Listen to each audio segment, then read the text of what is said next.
All right, let me make sure I take off the mic. Last time I didn't unmute myself, and I spent a whole time talking, and nobody was actually um, could actually hear me. So I want to make sure that I'm on all the places that I'm supposed to be on. Uh, all right.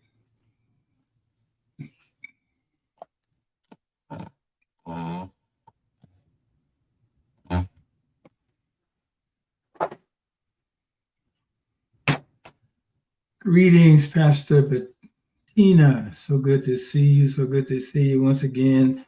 Thanking everybody for being on today. Just a little admin didn't know the drawer was open. Thank you for being on today. Thank you. Hello there, Deacon Sean. Deacon Sean, so glad to see you. So glad to see you. So glad to see you. I want to give everybody a chance. Prophetess Jackie. Let me see. Pastor Jay. Checking everybody. That's blessings to you as well. Prophetess Jackie. I'm trying to make sure I acknowledge everybody that's on. Good evening, Daisy. So glad to have you on as always. Such a faithful woman of God. I pray for you. Continue God blessing you each and every day. Hello, Liz. It's 6, 7, 8, 9, 10, 11, 12 o'clock midnight in Ghana, and Liz is on the line. Hello, hello, hello. So good to have you on, Liz. Appreciate you so very much. Love you, and may God continue to bless you for your willingness to be up in the midnight hours just to hear not only myself, but the Sanctuary Church, and your faithfulness to be on as well. I want to make sure I didn't miss anybody. So if you're on, and as always, I forget to tell the end, but please share this with people. Hello, Brian. I pray from the South Side. I pray, Pastor Brian, that you are doing better and doing well on today, and that everything concerning your health as you recover from COVID, that you're doing so much better. I pray that your cough is better as well. Looking once again, when you get the opportunity, please share. I want to get started because I got a lot of road to cover, and I don't want to belabor the time. So I'm gonna be like a man with his pants caught on fire, and I don't want to make you happy twice. Happy I got up, and then happy I shut up. So let's endeavor to hurry up and get into today's text. Today we're going to continue. As you can see, our July and August series has changed, and the benefits of it, and we're going to continue to move in that area and move in that arena. Today, I want to talk to you specifically, I want to talk to you about charting your course to a preferred future. Charting your course to a preferred future. There has to be essential features for purposeful change. So there has to be essential features for purposeful change. It was Alan Cohen who wrote this. He's an inspirational author, and he wrote this. He said that it takes a lot of courage to release the familiar and seemingly secure to embrace the new. But there is no real security in what is no longer meaningful. There is more security in the adventurous and exciting, for in the movement there is life, and in the change there is power. So what Alan Cohen is intimating to you and I is that it takes a lot of courage to release what we are familiar with and secure with, to grasp on and embrace something that is new. It's easy to stay stuck where we are because we're comfortable there. We know how it works. We know how it flows. But when God wants you to move in another direction, it's uncomfortable and it's hard to embrace it because it's something that you're unfamiliar with. You don't know how it's going to work out. You don't know what to do, and you're kind of confused about it. But there is more security. But the worst thing that you can do is hold on to something that is no longer meaningful. The worst thing you can do is to hold on to something that is no longer meaningful. What do I mean by that? If what you're doing is no longer meaningful to you or no longer meaningful for the purpose for your life, it becomes a hard thing to do, and it's not no real security in it when you're trying to hold on to something that no longer has meaning. And there is more security more adventurous, more excitement. And when there's movement in your life, movement meaning flowing and going forward, when there's movement in your life, there's more excitement about it. There's more things going on. You're excited. And what we can tell you that when there is movement, there is life. When movement in the movement of water, in the movement of your life, there is life, brother. In the movement, brother, in your movement, there is life when there is movement.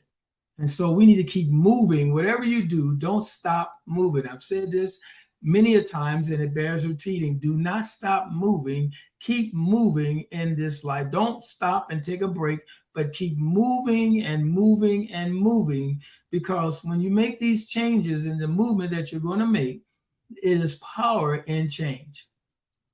There is power in change. Let me say that again. There is power in change. So we need to understand it, because many people think of a life as a difficult thing, but it's truly a gift from God. If you approach your life fearfully or antagonistically because of the reality of change, you will certainly hinder your progress. Listen what I said. If you approach your life, if you approach what God, how you doing, Elder Glenn? If you approach your life antagonistically, or you approach your life fearfully because of the reality of change, you're going to hinder your progress.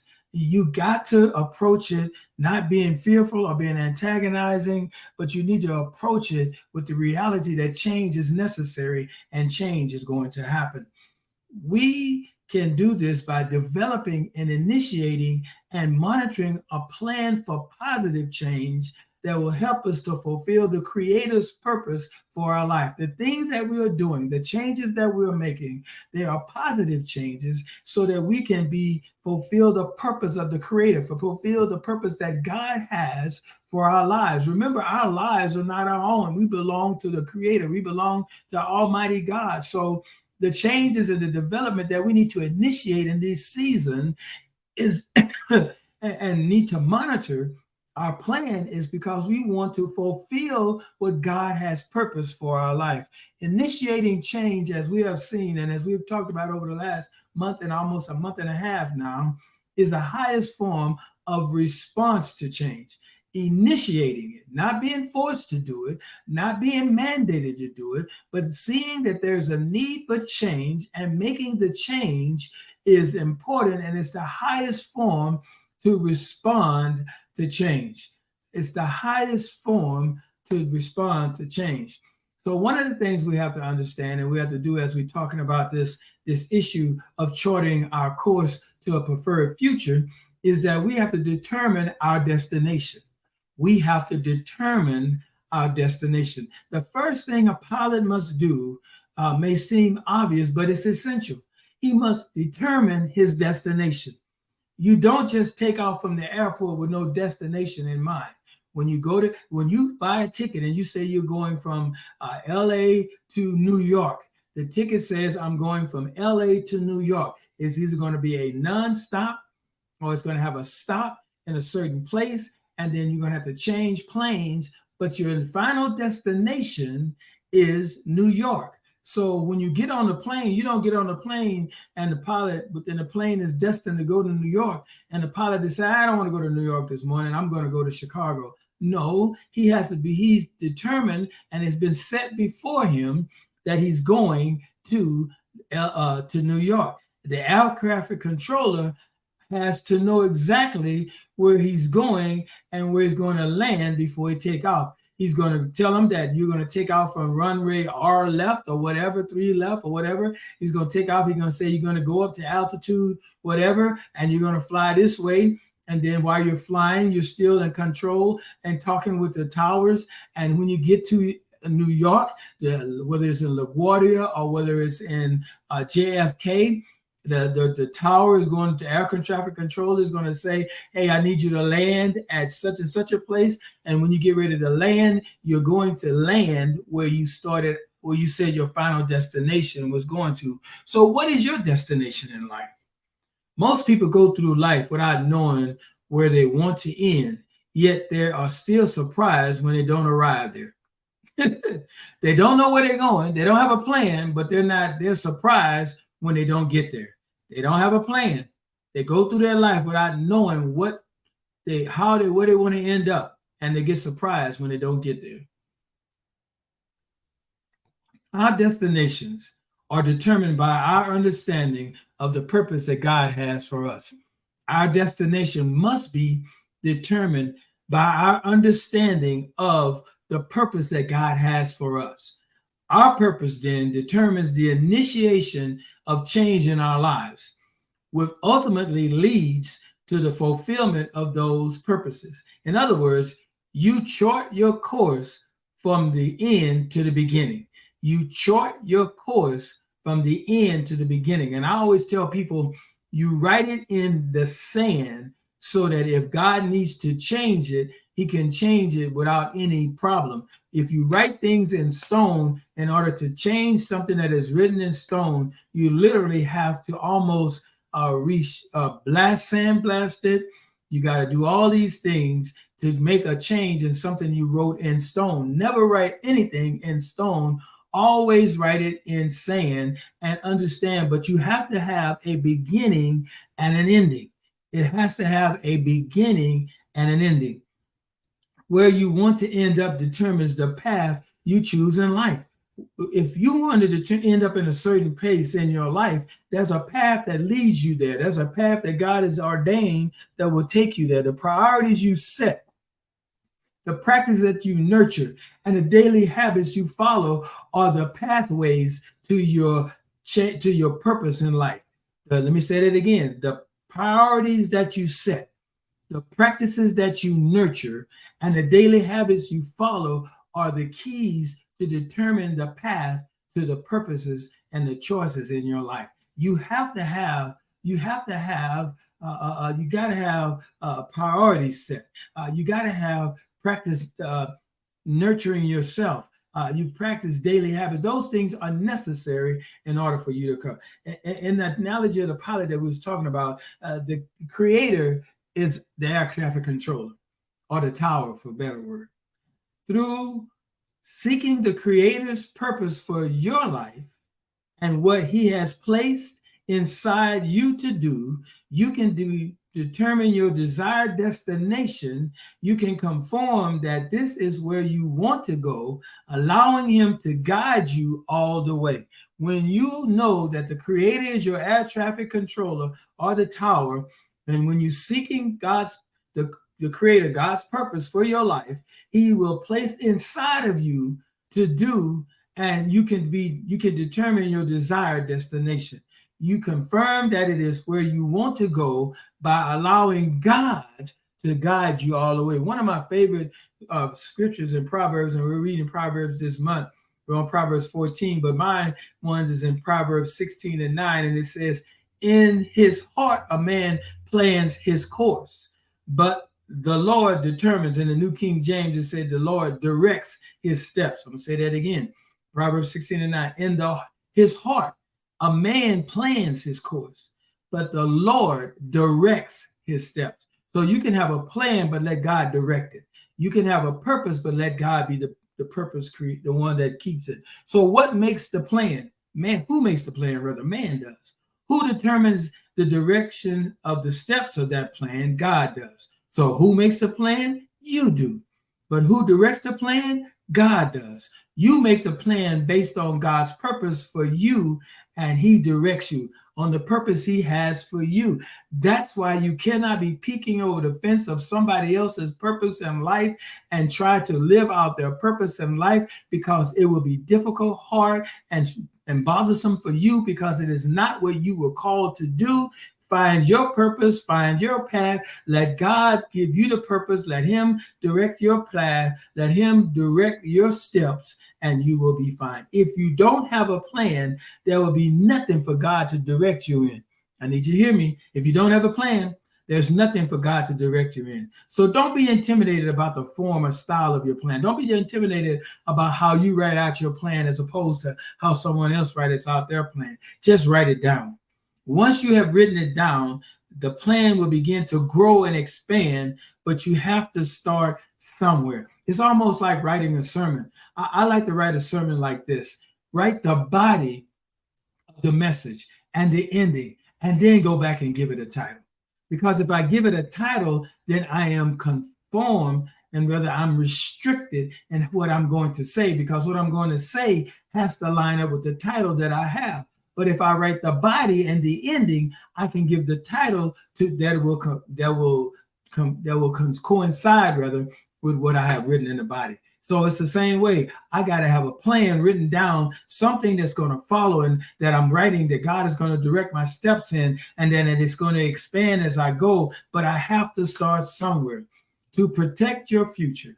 Therefore, you must take this to heart. If you approach life casually, you will end up a casualty. If you approach, let me say this correctly because I want you to hear it. If you approach life casually, you will end up a casualty. If you approach life casually, you will end up a casualty. Changing your life for the better won't just happen on its own. You need to actively make decisions and plan your course. You have to make specific choices that put you on the route that corresponds to your God-given purpose. You have to make specific choices that's going to put you on the route that corresponds, meaning goes along with, not in objection to, but goes along with God's purpose for you. Here's some questions that you have to ask yourself in regards to understanding your purpose so that you can determine your destination. It is good idea to review these questions monthly or weekly, however you need to keep your focus on your preferred future. Question number 1, do I know where I want to go in life? Do I know where I want to go in life? Question number 2, do I know God's inspired desire of my own heart? Do I know God's inspired desires of my own heart? Number 3, what do I want to achieve specifically? You got to be specific. So what do I want to achieve specifically? Number 4, what is my destination? So after you ask yourself these questions, can you describe your destination? Do I know where I want to go in life? Do I know God's inspired desires of my own heart? What do I want to achieve specifically? What is my destination in life? So I need to ask myself these questions and pose myself these questions monthly and so that I can keep myself on track. And the other thing that a pilot does, the second thing that a pilot does is a pilot files a flight plan. A pilot files a flight plan. After the pilot determines his destination, he must file a flight plan. This means he must not only know his destination, but also must submit to the air controller or the tower the specific route. He must submit to the air traffic controller the specific route he intends to take or the plan he has made to get him there before he leaves the ground. He needs to tell the tower, the aircraft, this is my flight plan. This is where I plan to go. This is how I plan to get there. Do you have an idea of your destination, but lack the specifics? I'm sorry, my laptop moved on me. Do you have let me get where, there we go. Do you have the destination, but lack the specifics of what it will take to arrive there? Do you know what it's going to take to arrive there? Do you have knowledge? In other words, have you filed your flight plan yet? If you approach life half-heartedly, you will miss out on your preferred future. Once again, if you approach life half-heartedly, you will miss out on your preferred future. Disappointments awaits those who merely make plans but do not implement them. You're going to be disappointed if you make a plan but don't implement it. What good is it to make a plan and don't do nothing about it? What good is it to have a good plan and don't do anything about it? You have to implement it. You must be committed and faithful to carrying out what specifically will take you, what it will take rather, to get you from where you are to where you want to go. you have to specifically take the effort to take you to where you want to, from where you are to where you want to go. Map out a detailed route to your preferred future, including everything that is necessary to arrive there. This list may include knowledge to arrive there, skills to arrive there, education to arrive there, research and development, financing, equipment, materials, facilities, communication tools, means of attracting interest and support, personnel and product. You have to take all of these things in consideration. We're building a edifice on 72254 Indian Trail, and I have to take all of these things in consideration as we develop the plans to build the building. I got to make sure the right people have the knowledge and the skills to do it. The right research has been done. We have the financing, but we know we believe in God to be debt free. We got to make sure the right equipment is available. We got to have the right material that is available. We got to have communication tools to make sure we're communicating one with the other. And we got to find a way to make this edifice attractive so that people be interested and support it, and that we have the right people and product. Before a commercial plane takes off, before airline personnel need this, to make sure that about the aircraft is in working order. Before the aircraft takes off the ground, airline personnel have to make sure that everything about the aircraft is in working order, that has enough fuel to make it to its destination, that it is mechanically sound, that it is properly staffed and equipped, and so forth and so on. In a similar way, you thought I was talking about the plane. But in a similar way, you should adapt the specifics of your plan to the needs of your particular destination. Make sure your plan is in working order. What you need for your plan won't be exactly the same as what somebody else's need. So I got to make sure my plan is in working order. I got to make sure I have the right amount of financing and support in order to get to the destination I want. I got to make sure I have the proper people to help me to get to what I need to do. And I got to make sure that all the resources are available. And I have to set a specific course to take. You have to set, brother. But my question, brother, is this: have you set a specific course to take you to your dream? What resources do you need? Have you set a specific course to take you to your dreams? And what resources have you need? And then we have to monitor flight path with the tower. We have to monitor the flight path with the tower. And what I mean by that, once the pilot has determined his destination, followed his flight plan with the air traffic controller, and clear for takeoff, he can leave the ground and begin the actual flight. But he never loses touch with the tower. When you have your plan, you never lose touch with the Creator. You may be given permission to fly, but you never lose contact with the tower, meaning you never lose contact with God.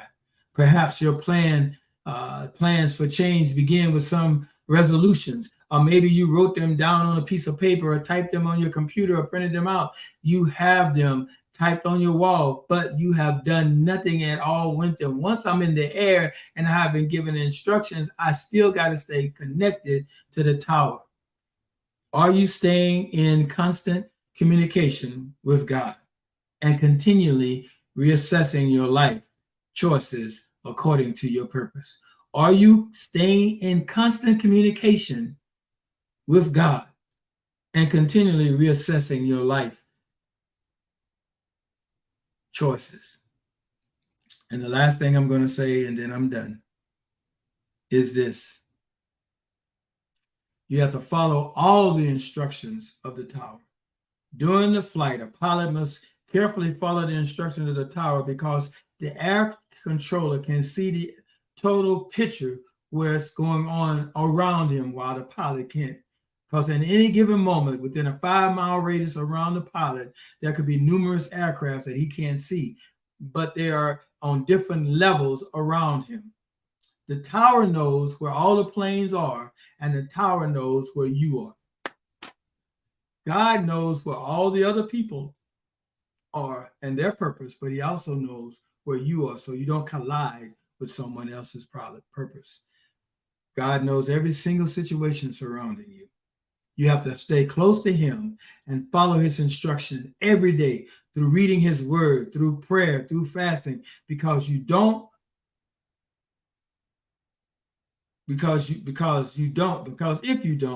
do that, you can be in danger of colliding. If you don't do it, you could be in danger of colliding. God will give you a resiliency that comes from trusting his word. Sometimes he will tell you to hold steady when you want to move, or vice versa. Sometimes God will say steady, and sometimes God will say move.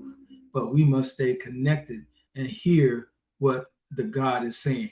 Ask God, as we seek God, rather. Sometimes he will tell us, in effect, hold it right there.